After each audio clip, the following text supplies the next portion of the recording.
इस एंटरटेनिंग कहानी की शुरुआत होती है 1856 का समय दिखाते हुए। फ्रांस के एक माइनिंग एरिया में कई सारे वर्कर्स लगातार काम करते जा रहे थे। दरअसल उन्हें यहाँ पर खुदाई करनी थी और मिलने वाले सारे संसाधनों को ऊपर लेकर आना था। साथ ही साथ उन्हें थोड़ा सा सावधान रहना पड़ता क्योंकि खुदाई के दौरान जमीन में से कई सारी जहरीली गैसेस बाहर निकलती थी। लेकिन उन सारे एम्प्लॉयज को क्या पता था कि कुछ समय में गैस से भी खतरनाक कोई चीज वहाँ से निकलने वाली है। वो सभी तो लगातार अपना काम करते जा रहे थे, लेकिन अचानक कुछ वर्कर्स को महसूस होता है कि वहाँ पर उनके अलावा कोई और चीज भी है, क्योंकि अब माइनिंग एरिया की उस गुफा में से कोई अजीब तरीके की आवाज आ रही थी। एक वर्कर तो बहुत ही ज्यादा डर गया, लेकिन जब बाकी वर्कर्स उस जगह पर देखने जाते हैं तभी अचानक उन्हें दीवार पर एक लंबा सा हाथ दिखाई दिया। यह हाथ किसी इंसान का तो बिल्कुल भी नहीं लग रहा था। वो चीज तो एकदम बड़ी और खतरनाक दिखाई दे रही थी जो अंधेरे में छुपी हुई होती है। एक एम्प्लॉय जब अच्छे से देखने के लिए मोमबत्ती जलाकर आगे जाता है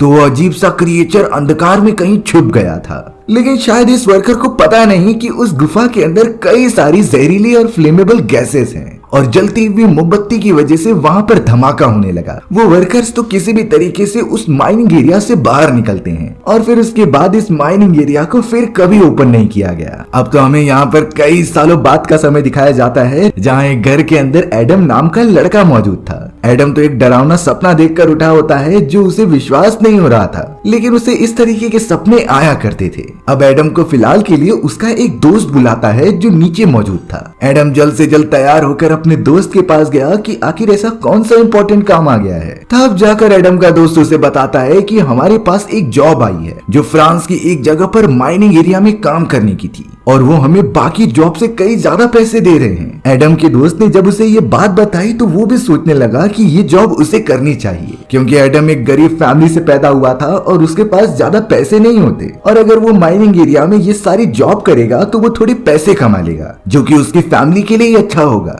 इसीलिए अब एडम और उसका दोस्त बिना देरी किए निकल पड़ते हैं फ्रांस की उस जगह पर जहाँ पर माइनिंग एरिया में काम करने वाले एम्प्लॉयज की सिलेक्शन की जाएगी। उस जगह पर कई सारे लोग आए थे और सारे एप्लीकेंट्स एक साथ खड़े होते हैं। सामने उनका मेंटोर होता है जो ये सेलेक्ट करेगा कि माइनिंग एरिया में काम करने के लायक कौन है। उसके हाथ में तो 2 स्टैम्प्स होते हैं। वो जिस भी एप्लीकेंट के ऊपर रेड स्टैम्प लगाएगा यानी कि वो काम करने के लायक नहीं है, और ग्रीन स्टैम्प मतलब वो सेलेक्ट हो चुका है। कई सारे एप्लीकेंट्स को तो उसने रिजेक्ट कर दिया था और अब वो सीधा एडम के दोस्त के पास पहुंचा। एडम का दोस्त उसे देखकर खांसने लगता है, जिससे कि मेंटोर ने समझ लिया कि ये बहुत ही बीमार है और ये काम नहीं कर सकता। इसी वजह से एडम के दोस्त को सेलेक्ट नहीं किया जाता। वहीं जब वो एडम की तरफ आता है तो उसे भी रिजेक्ट कर दिया गया था, क्योंकि मेंटोर को लग रहा होता है कि एडम बहुत ही ज्यादा कमजोर है। लेकिन एडम को तो ये जॉब किसी भी हालत में चाहिए थी, इसीलिए वो मेंटोर से बड़ी बहादुरी से बात करता है और उसका ग्रीन स्टैम्प लेकर अपने रेड स्टैम्प के ऊपर लगाने लगता है, जिससे कि वो कह रहा था कि अब यहाँ किसी को नहीं पता चल सकता कि मुझे रिजेक्ट किया गया था। मेंटर तो एकदम चौंक जाता है, क्योंकि एडम शुरुआत में एकदम शांत टाइप का बंदा दिखाई दे रहा था, लेकिन वो तो बहुत ज्यादा बहादुर है और कुछ भी करने से पहले सोचता नहीं।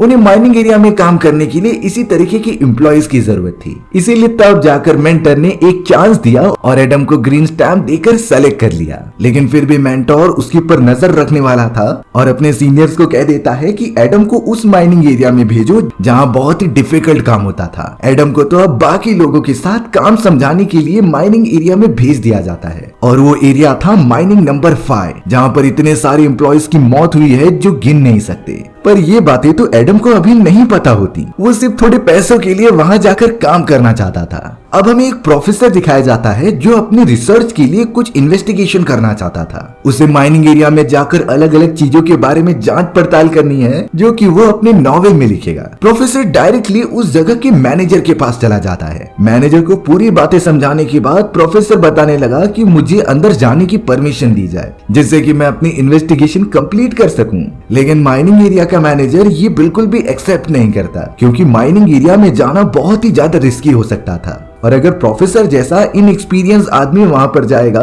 तो शायद उसकी जान भी खतरे में पड़ सकती थी। इसी वजह से मैनेजर प्रोफेसर को ये रिसर्च करने से मना कर रहा था, लेकिन प्रोफेसर के पास भी इसका सोल्यूशन होता है और उसने तो कई सारे पैसे मैनेजर को दे दिए थे, जिससे मैनेजर अगले ही मोमेंट में मान जाता है। अब अचानक उनके पास खबर आई कि माइनिंग नंबर 5 में एक इमरजेंसी आ चुकी है। उसे देखने के लिए मैनेजर और प्रोफेसर दोनों ही चले गए। दरअसल माइनिंग एरिया में एक अजीब तरीके की गैस निकलने के कारण कई एम्प्लॉइज फंस चुके थे। एक एम्प्लॉय के पैर पे तो काफी चोट लगी होती है और वो शायद फिर से चल भी नहीं पाएगा। लेकिन अच्छी बात तो ये होती है कि रोलैंग नाम का एक बहादुर एम्प्लॉय उन सभी को बचा कर लेकर आ जाता है। सभी लोग रोलैंग को देखकर एकदम चौंक गए, क्योंकि ये इस माइनिंग एरिया का सबसे बेस्ट एम्प्लॉय था। यानी इससे कोई भी काम कराओ ये उन्हें अच्छी तरीके से कर लेता और कंप्लीट भी करता। रोलैंग के इस परफॉर्मेंस की वजह से मैनेजर काफी खुश होता है, इसीलिए उसने रोलैंग को अपने ऑफिस में बुलाया और उससे कहा कि तुम प्रोफेसर और एक टीम के साथ उन्हें माइनिंग एरिया में रिसर्च करने लेकर जाओगे। हालांकि रोलैंग शुरुआत में इसके लिए राजी नहीं होता,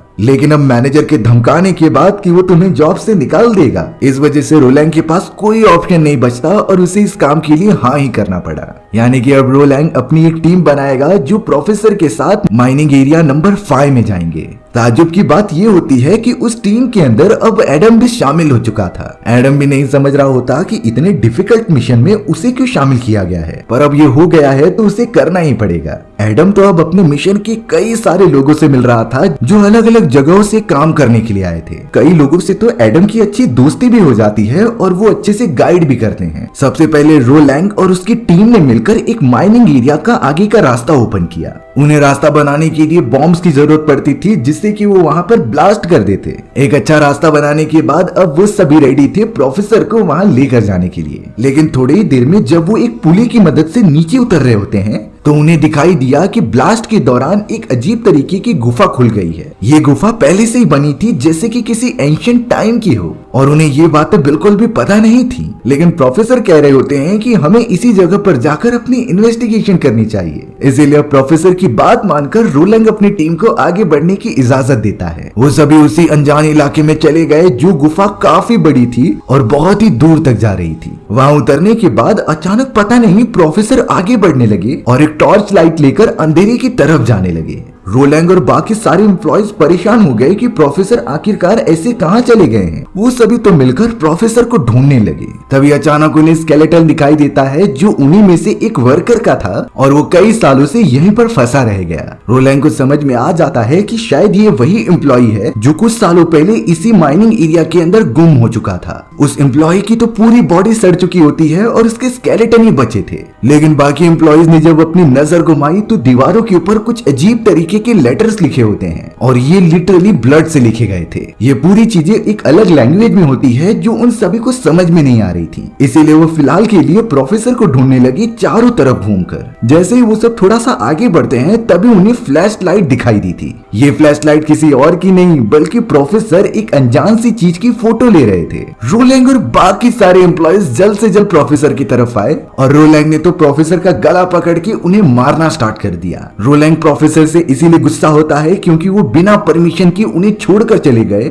और इस तरीके की कोई भी लापरवाही उनकी जान ले सकती थी। लेकिन प्रोफेसर यहाँ रोलैंग और बाकी वर्कर से माफी मांगते हैं कि उन्हें एक बहुत ही अनजान सी चीज दिखाई दी थी। हालांकि उसे तुम सभी की परमिशन लेकर आगे बढ़ना था, लेकिन अब वो चीज मुझे मिल चुकी है। दरअसल प्रोफेसर ने कुछ एंशिएंट चीजों की खोज की थी और उन्हें लग रहा होता है कि ये सिर्फ थोड़ी सी बात नहीं है बल्कि यहाँ पर तो वो एंशिएंट छुपने वाले बेस है जो राजा महाराजा अपने समय में यूज किया करते थे, और अगर हम उन सारी एंशिएंट चीजों को ढूंढ ले तो इसके कई सारे पैसे मिल सकते थे। एक तरीके से प्रोफेसर की बातों से रोलैंग और बाकी एम्प्लॉइज इन्फ्लुएंस हो जाते हैं क्योंकि उन्हें भी पैसे चाहिए थे और कौन ये माइनिंग का काम पूरी जिंदगी भर करना चाहता था। प्रोफेसर समझाने लगा कि अगर वो सारी चीजें हमें मिल गई तो हम उसे बेचकर रिच हो जाएंगे। सभी वर्कर्स और रोलैंग भी इस बात से राजी होते हैं और प्रोफेसर को जैसा ठीक लग रहा था वो वैसे ही धमाका करते जा रहे थे। प्रोफेसर ने बताया कि यहाँ पर राइट साइड वाली दीवार के पीछे जरूर कुछ है और जरूर उसके पीछे वही होगा जो मैं सोच रहा हूँ। उनके कहने पर सारे वर्कर्स ने वहाँ पर एक छोटा डायनामाइट लगा दिया जिससे कि थोड़ी ही देर के अंदर अंदर वहाँ पर एक बड़ा ब्लास्ट होता है और वो दीवार जो कि खोखली थी वो पूरी की पूरी टूट जाती है। प्रोफेसर और वो एम्प्लॉय जैसे ही अंदर घुसते हैं तो उन्हें दीवारों पर नक्काशीदार चीजें दिखाई दी। ये चीजें बहुत ही ज्यादा एंशिएंट लग रही थी और वो भाषाएं भी अब की नहीं होती। उन्हें सामने की तरफ काफी एंशिएंट चीजें दिखाई देती हैं, यानी कि प्रोफेसर एकदम सही कह रहे थे। प्रोफेसर तो हर एक चीज को इतनी बारीकी से देख रहे होते हैं जैसे कि उन्हें इन सारी चीजों के बारे में पहले से ही पता था। वो तो सिर्फ ये नाटक कर रहे थे कि वो यहाँ पर पहली बार आए हैं। लेकिन जब बाकी वर्कर्स उस गुफा के और अंदर जाने लगे तो उन्हें एक स्पॉट दिखाई देता है। उस स्पॉट को देखने के बाद वो सभी चौंक गए, क्योंकि वहां पर इतने सारे लोगों के स्केलेटन्स लगे होते हैं जो यहाँ पर फंसने के बाद यही मारे गए। उस जगह पर तो एक अजीब तरीके का ताबूत भी होता है जिसके पास प्रोफेसर आकर जांच पड़ताल करने लगे। उन सारी चीजों के ऊपर लिखी गई नक्काशीदार शब्दों को जब वो कन्वर्ट करते हैं तब जाकर वो रोलैंग और बाकी वर्कर्स को अच्छी तरीके से बता रहे थे कि ये सारे ताबूत और यहाँ पर मौजूद चीजें कई साल पुरानी हैं। ये पूरी जगह इजिप्शियन साम्राज्य की एक धरोहर थी जो कि भूकंप आने के कारण पूरी तरीके से जमीन में दबकर रह गई। और अगर हम अच्छी तरीके से सर्च करें तो हमें इनका एक पुराना खजाना भी मिल सकता था। लेकिन फिलहाल के लिए प्रोफेसर जितनी चाहे उतनी फोटोज ले रहे थे उन सारी एंशिएंट चीजों की। वो तो उस ताबूत को बहुत अच्छी तरीके से टच करते हैं जिसके ऊपर एक स्ट्रक्चर बना हुआ था। ये स्ट्रक्चर ऐसा लग रहा होता है कि कोई ताबूत से बाहर निकलने की कोशिश कर रहा है। लेकिन अब उन सभी को और भी ज्यादा लालच आने लगा कि वो खजाना कहाँ पर है। पर कहते हैं ना, ज्यादा लालच करना बहुत बुरा हो जाता है। वो सारे वर्कर्स जब अपनी छानबीन कर ही रहे थे तभी अचानक लैंडस्लाइड होने लगा। वो जिस माइन के अंदर थे वहाँ कई सारे बड़े बड़े पत्थर गिरने लग जाते हैं और अब इन्हीं पत्थर से बचते हुए सेंटिनी नाम का एक एम्प्लॉय का पैर धंस जाता है। उसके पैर तो पूरी तरीके से एक बड़े पत्थर के नीचे दब चुके थे और देखने से ऐसा लगता है कि उसके पैर डैमेज हो चुके हैं। रोलैंग ने जब उसके पास जाकर देखा तो वो ठीक से बाहर भी नहीं निकल पा रहा था, यानी कि उसके पैर पूरी तरीके से डैमेज हो चुके हैं और उनके बाहर जाने का रास्ता भी अब बंद हो चुका है। सेंटिनी को जब बाकी वर्कर्स निकालने की कोशिश करते हैं तो उसे बहुत दर्द हो रहा था और वो वहीं पर फंस चुका है। रोलैंग तो अब सीधा आया प्रोफेसर के पास और उसका गला दबाकर बताने लगा कि ये सारी चीजें तुम्हारी वजह से हुई हैं। अगर तुम जल्दबाजी ना करते तो हम सब यहाँ पर नहीं फंसते थे। पर अब ये समय आपस में लड़ाई करने का नहीं है। यहाँ से बाहर निकलने का रास्ता उन्हें जल्द से जल्द ढूंढना होगा, नहीं तो बिना खाना पानी के वो सब यहीं पर फंसे रह जाएंगे और अपना दम तोड़ देंगे। यहाँ पर रोलैंग और उसके एम्प्लॉय सेंटिनी की हेल्प कर रहे थे उसे वहाँ से निकालने के लिए, लेकिन उसकी कंडीशन इतनी खराब हो चुकी थी कि उसे निकाला नहीं जा सकता था। इसीलिए अब ना चाहते हुए भी रोलैंग और उसके साथियों को सेंटिनी का पैर काटना पड़ता है और यही एक रास्ता था उसे वहाँ से बाहर निकालने का। सेंटिनी के मुंह में कुछ रख दिया गया था जिससे कि वो ज्यादा ना चिल्लाए और धीरे धीरे उसका पैर काट कर अलग कर दिया गया। सेंटिनी पूरी तरीके से बेहोश हो जाता है और उसे साइड में रख दिया गया ताकि वो आराम कर सके। वहीं अब हम मेड नाम का एक दूसरा एम्प्लॉय देखते हैं जो लैंडस्लाइड होने की वजह से उनसे अलग हो गया था। मैट तो सीधा भागते हुए एक ऐसी जगह पर आ गया जहाँ चारों तरफ दीवार मौजूद थी, पर उसे एक सुनसान छोटी सी गुफा दिखाई देती है जिसके अंदर वो धीरे धीरे घुस रहा था। तभी उसके सामने कोई अचानक से आ गया। ये कोई और नहीं बल्कि उसका साथी लुइस होता है। लुइस ने मेड को अपने साथ आने के लिए कहा और वो सीधा एक जगह पर चले गए जो कि वो एंशिएंट प्लेस होता है जहाँ पर वो ताबूत मौजूद था। वहाँ पर उनका एक दोस्त पोलो भी होता है। अब यहाँ वो तीनों मिलकर डिसाइड करते हैं कि हम खुद इस ताबूत को ओपन करके खजाना ले लेंगे। हालांकि वो तीनों जोर लगाकर उस ताबूत को ओपन करने की कोशिश भी करते हैं पर ऐसा नहीं होता। वो बहुत ही ज्यादा जोर से बंद हुआ था और उसको खोलने के लिए जरूर कुछ चाबी की जरूरत होगी। लुइस ने जब उस ताबूत के ऊपर एक अजीब से सर्कुलर चीज को देखा तो वो समझ जाता है कि यहाँ पर क्या लगने वाला है। वो जल्द से जल्द जाकर अपने बैग के अंदर एक अजीब तरीके का स्ट्रक्चर लेकर आ रहा था जो कि उसे इस गुफा के अंदर मिला होता है। लुइस तो अब तुरंत उस छोटे से स्ट्रक्चर को उस अजीब से सर्कुलर पाथ में लगा देता है जिससे कि एक मैजिक हुआ और वो ताबूत अपने आप ही खुल गया। ताबूत को अच्छी तरीके से खोलने के बाद वो चौंक जाते हैं क्योंकि उसके अंदर कई सारे डायमंड्स मौजूद थे। ये डायमंड्स इतने ज्यादा एंशिएंट होते हैं कि इनकी कीमत ब्लैक मार्केट में बहुत ज्यादा थी। वो तीनों बहुत ही ज्यादा खुश हो जाते हैं इन सारी चीजों को देखकर। मैट तो कहने लगा कि वो जाकर रोलैंग और बाकी एम्प्लॉइज को बुलाकर लेकर आएगा, लेकिन लुइस मेड को धमकी देने लगा कि तुम ऐसा नहीं करोगे। ये खजाना हमारा है और इसे हमने ढूंढा है तो इसका पूरा बंटवारा हम तीनों के बीच ही होगा। लेकिन यहाँ मेड चाहता था कि सारे एम्प्लॉइज एक साथ ये सारी चीजें बांटे क्योंकि वो सब भी बहुत ज्यादा गरीब हैं और उन्हें भी पैसों की जरूरत है। लेकिन अब यहाँ लुइस ने मारकर मेड को वहाँ से भगा दिया था क्योंकि अब डायमंड का हिस्सा वो मेड को भी नहीं देने वाला। मेड रोते हुए वहाँ से बाकी लोगों के पास भाग जाता है ताकि उन्हें ये बात बता सके। पोलो और लुइस तो इतने सारे डायमंड्स को देखकर पागल हो चुके थे और खास करके पोलो जो उन डायमंड्स को एकदम बारीकी से देख रहा था। वो दोनों बहुत ही ज्यादा खुश होते हैं कि अब उन्हें कोई काम करने की जरूरत नहीं, इन डायमंड्स को बेचकर वो आराम से जिंदगी गुजार सकते थे। लुइस और पोलो एक जगह पर बैठे हुए होते हैं तभी अचानक उन्हें एक अजीब तरीके की आवाज सुनाई दी। ये आवाज उनके ठीक पीछे से आ रही थी, लेकिन उन्हें पता नहीं था। वो चारों तरफ घूमकर देखने लगे कि आखिर यहाँ पर क्या है, पर वो आवाज धीरे धीरे बढ़ती ही जा रही थी। इससे डरकर अब लुइस और पोलो सीधा भागते हुए बाकी लोगों के पास आने लगे। रास्ते में उन्हें मैट भी मिलता है, जिसने की पीछे की तरफ से एक अजीब सी चीज देखी। वो इतना ज्यादा डर गया कि चिल्लाते हुए बाकी लोगों के पास आने लगा, लेकिन लुइस कहता है कि हम भाग क्यों रहे हैं, इस गुफा में हमारे अलावा कोई नहीं है और जरूर यहाँ पर आवाज गूंजने की वजह से ये हो रहा होगा। लेकिन यहाँ सेंटिनी जो कि लेटा हुआ था, वो पोलो के पीछे कोई अजीब सी आकृति देखता है जो लगातार पोलो की तरफ बढ़ रही थी। पोलो भी इसको महसूस करता है और सारे के सारे लोग उसे भी देख रहे थे। पोलो के ठीक पीछे से एक बड़ा सा हाथ आया जो किसी इंसान का नहीं बल्कि राक्षस का था। उस राक्षस ने तो अब सीधा पोलो के ऊपर हमला कर दिया और उसे बहुत ही तेजी से गुफा में खींचते हुए लेकर चला गया। रोलैंग और बाकी सारे वर्कर्स भी उसके पीछे जाते हैं ताकि पोलो को बचा लिया जाए, लेकिन अफसोस की बात ये होती है कि पोलो बुरी तरीके से मारा गया था और उसे उस राक्षस ने ही एक ही बार में खत्म कर दिया। रोलैंग अपने साथी को आखिरी श्रद्धांजलि देते हैं और एक साथ जमा हो जाते हैं, जिसके बाद वो मेड और लुइस को बुलाकर पूछने लगा कि आखिर सच्चाई क्या है और तुम लोगों ने मिलकर क्या गड़बड़ी कर दी। मेड ने तो सारी बातें बता दी थी कि किस तरीके से लुइस और पोलो ने मिलकर उस अनजान से ताबूत को ओपन कर दिया जिसमें से वो क्रिएचर निकला है, क्योंकि हमें वहाँ पर बहुत ही एंशिएंट डायमंड्स भी मिले थे जो पोलो और लुइस अकेले ही लेना चाहते थे। उन्होंने तो मुझे भी डरा धमकाकर वहाँ से भेज दिया। इन सारी बातों के बीच रोलैंग को याद आता है कि आखिरकार सेंटिनी को हम कहाँ छोड़कर आ गए हैं। वो तो वहीं जमीन पर पड़ा हुआ है जिसकी जान अब खतरे में पड़ सकती है। इसी वजह से रोलैंग और उसके कुछ लोग सेंटिनी के पास जाने लगते हैं। सेंटिनी आराम से सोया हुआ था,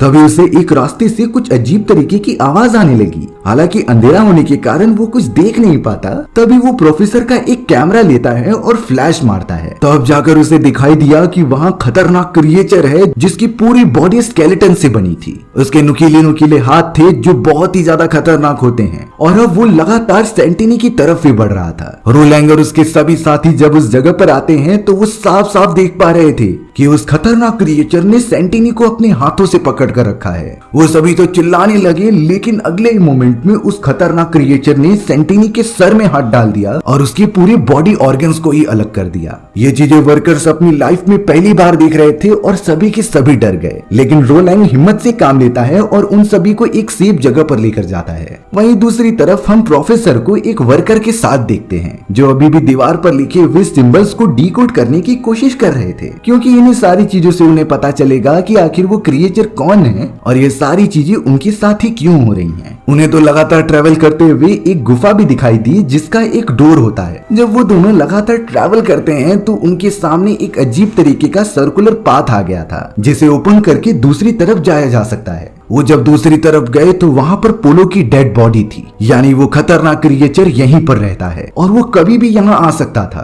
लेकिन प्रोफेसर को क्या, प्रोफेसर को सिर्फ अपनी इन्वेस्टिगेशन करके रिसर्च करनी थी। वो तो अब सारे सिंबल्स को डीकोड करके ये पता लगाते हैं कि ये क्रिएचर यहाँ कई सालों से एक कर्स के कारण मौजूद है और जब तक ये लोगों को मारता जाएगा और उनकी बॉडी एब्जॉर्ब करेगा तो इसकी शक्तियां बढ़ेंगी और ये इमॉर्टल रहेगा और इसका कर्स कभी खत्म नहीं होने वाला, क्योंकि ये आम इंसानों को उनकी जरूरत के अकॉर्डिंग अट्रैक्ट करता था, जैसे कि गरीब वर्कर्स को सोना, चांदी और अजीब तरीके की एंशिएंट चीजें दिखाकर वो सभी को यहाँ आने पर मजबूर करता है। और फिर शुरू होता है इस खतरनाक क्रिएचर का डरावना खेल। पर अब वहाँ मौजूद वो एम्प्लॉय नोटिस करता है कि वो क्रिएचर उनकी तरफ बढ़ रहा है और वो ठीक उनके सामने खड़ा हो गया। लेकिन प्रोफेसर तो उस क्रिएचर से बिल्कुल भी नहीं डरता और उसके सामने चले जाता है। दरअसल उससे कुछ लैंग्वेजेस का पता चल गया था जिससे कि वो क्रिएचर से बातें कर रहा होता है और अब वो उसके पास जाकर उससे टच करने लगा। क्रिएचर भी पता नहीं क्यों प्रोफेसर को अपने गले लगा लेता है और उसे कुछ भी नहीं करता। ये सारी चीजें देखकर वो दूसरा वाला वर्कर तो बहुत ही ज्यादा डर गया और वहां से भागने लगा। वो तो अपने आप को उस अजीब तरीके की जगह पर बंद कर लेता है जहां पर वो क्रिएचर ना आ सके। अब हमें दूसरी तरफ रोलैंग, लुइस, मेड और बाकी सारे वर्कर्स दिखाई दे रहे थे। वो बोल रहे होते हैं कि हमें जल्द से जल्द यहाँ से बाहर निकलने का तरीका ढूंढना होगा, नहीं तो वो क्रिएचर कभी भी हम पर हमला कर सकता है। यहाँ पर मेड लुइस से कहने लगा कि वही जल्दबाजी कर रहा था, उसे ये सारे डायमंड्स चाहिए थे, इसीलिए उसने वो ताबूत को ओपन किया और उसने तो मुझे भी भगा दिया था ताकि आप लोगों को इसके बारे में पता ना चले। सभी को जब लुइस के इस गंदे प्लान के बारे में पता चलता है तो वो उससे बहुत ज्यादा गुस्सा थे। लेकिन उन सभी की सबसे पहले प्रायोरिटी होती है कि वो यहाँ से बाहर निकलें। अब जैसे ही वो लोग बाहर निकलने का तरीका ढूंढ रहे होते हैं तो उन्हें क्रिएचर की आवाज आने लगी और ये आवाज धीरे धीरे उनकी तरफ बढ़ती जा रही थी। इसीलिए उन सभी ने डिसाइड किया कि हम टॉर्च बंद कर देंगे, पर ये उनकी नासमझी होती है क्योंकि वो क्रिएचर तभी भी हमला कर रहा था। उसने अपने बड़े बड़े नुकीले हाथों की मदद से सबसे पहले लुइस को पकड़ा और फिर अपने साथ कई सारे वर्कर्स को मारता चला जा रहा था। एडम जो यहाँ पर काम करने आया था वो भी मारा गया, लेकिन रोलैंग और मेट किसी भी तरीके से भागते हुए आगे चले आते हैं। मेट जब दीवार से लगकर खड़ा हुआ था तभी नीचे की तरफ से वही खतरनाक क्रिएचर ने उसके पैर पकड़े और गुफा के अंदर खींच लिया। रोलैंग अपने साथियों को बचाने के लिए कुछ भी नहीं कर पाता और अब शायद वही बचा हुआ है इतने सारे लोगों में। लेकिन रोलैंग इस तरीके से हार नहीं मानने वाला था और वो आगे बढ़ता रहता है। उसे एक एग्जिट दिखाई दे रही थी, लेकिन इसके लिए उसे ऊपर की तरफ चढ़ना पड़ेगा। अब यहाँ पर हमें मेट दिखाया जाता है जो धीरे धीरे अपनी आंखें खोल रहा था, यानी कि अभी तक क्रिएचर ने उसे जान से नहीं मारा है। अब मेट ने जैसे ही उस क्रिएचर को देखा तो वो एक सिंहासन पर बैठा हुआ था। उसके हाथों में लुइस का सर होता है जिसने कि तुरंत ही उसकी बॉडी से अलग कर दिया। मेट इस बात से बहुत डर गया और उसने अपने हाथ में एक चाकू ले लिया होता है। जैसे ही वो क्रिएचर मेड के पास आया उसे मारने के लिए तो मेड उसके बॉडी में चाकू घुसा देता है और वहां से भागने लग जाता है। मेड इतना ज्यादा चिल्लाता है कि उसकी आवाज रोलैंग को सुनाई देती है और वो भी मेड को गाइड कर रहा था कि इस तरफ आओ। मेड तो एक स्केलेटन के पहाड़ के ऊपर चढ़ने लगता है जो उन्हीं लोगों को मारकर बनाई गई थी जो यहाँ इतने सालों में आए हुए थे। रोलैंग तो एक अजीब से ओपनिंग के ऊपर बैठा होता है जिसने कि मेड को हाथ दिया और अब वो दोनों ऊपर की तरफ चढ़ने लगे थे जहाँ से एग्जिट थी। डरा देने वाली बात ये हुई कि नीचे से अब वो क्रिएचर भी उनकी तरफ आने लगा, पर यहाँ रोलैंग कहता है कि मुझे ये पहले से पता था, इसीलिए उसने उस जगह पर एक डायनामाइट लगा दिया है जिसे कि ब्लास्ट करके वो क्रिएचर को खत्म कर सकते हैं। लेकिन हमें जल्द से जल्द यहाँ से बाहर निकलना होगा। हालांकि वो दोनों ऊपर जाने की कोशिश तो कर रहे थे, लेकिन मेड को अंदाजा हो चुका था कि वो इस तरीके से इस क्रिएचर से नहीं बच सकते। इसीलिए अब मेड ने रोलैंग से कहा कि तुम ऊपर की तरफ जाओ और मैं उस क्रिएचर को खत्म कर दूंगा।